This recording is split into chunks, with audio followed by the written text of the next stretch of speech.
Hey everyone, I'm working to hit 1,000 subscribers and I need your help to get there. If you enjoy this content, please hit that subscribe button. You know what's crazy? The Blue Jays just went through one of those off seasons that'll have fans debating all year long. You add some serious arms, you lock down key pieces, but then you watch two massive names slip right through your fingers. And honestly, this might define their entire season before it even starts. Let's talk about what actually happened here because the narrative is wild. Toronto came into this off-season knowing they had holes to fill. They're coming off an appearance in the World Series. Remember that Game 7 heartbreaker against the Dodgers, and they needed to capitalize on that momentum. So what do? They go all in on pitching. Dylan Cease gets a 7-year, $210 million contract. That's the kind of money you throw at someone you absolutely believe can anchor your rotation. And look, Cease has the stuff. Over 200 strikeouts last season, a strikeout rate that ranked third among qualified pitchers. Yeah, his ERA was a bit high at 4.55, but the potential is undeniable. This guy can dominate when he's locked in. Then they bring back Shane Bieber, which honestly felt like a coin flip.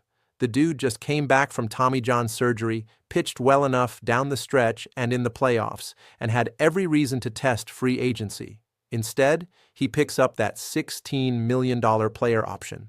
That's huge for Toronto, because now you've got a former Cy Young winner who knows your system and proved he can still pitch at a high level. And it doesn't stop there. Cody Ponce comes over from South Korea after absolutely demolishing the KBO League. 17-1 record and ERA under 2 over 250 strikeouts. The guy won MVP over there. Now, is that going to translate to Major League Baseball? That's the question everyone's asking, but the upside is tantalizing. Tyler Rogers might be the most underrated move they made. 3 years, $37 million for a reliever who led the entire league in appearances last year. 81 times this guy came out of the bullpen.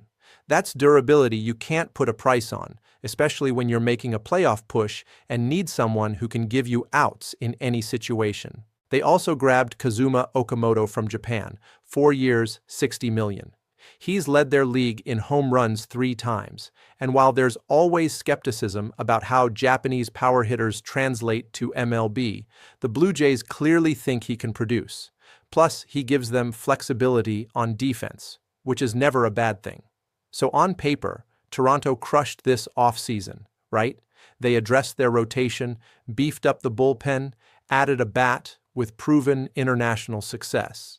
They even locked down guys like Ernie Clement, who was absolutely ridiculous in the playoffs with 30 hits, which set a record. Everything's looking good. But then the other shoe drops. Kyle Tucker, the guy everyone assumed was Toronto-bound at some point, signs with the Dodgers. 4 years, $240 million. And it's not just that they lost him, it's who they lost him to. The Dodgers have become this absolute thorn in Toronto's side. First Shohei Ohtani, then Roki Sasaki, now Tucker. And let's not forget, the Dodgers are the team that beat them in Game 7 of the World Series. Tucker literally toured their facilities in Florida, got the full pitch, and still chose Los Angeles. That's got to sting. But losing Bo Bichette, that's on another level. This wasn't just any player. This was a homegrown guy who came up through their system with Vladimir Guerrero Jr. They were supposed to be the future of this franchise together. Bichette's a 2-time All-Star, led the American League in hits twice, hit .311 last season, and delivered that massive 3-run homer in Game 7 that gave them the early lead they couldn't hold. And now he's gone to the Mets. 3 years, $126 million. Reports said he wanted to stay in Toronto, that he was interested in coming back, but clearly something didn't line up. Maybe the money wasn't right. Maybe the years didn't match. Maybe he just wanted a change. Whatever the reason, watching him walk is brutal for Blue Jays fans who've been invested in his career since day one. So, where does that leave Toronto? They've got an elite rotation now, no question. The bullpen's better. They've got some offensive additions, but they also just watched 2 potential difference makers choose other teams.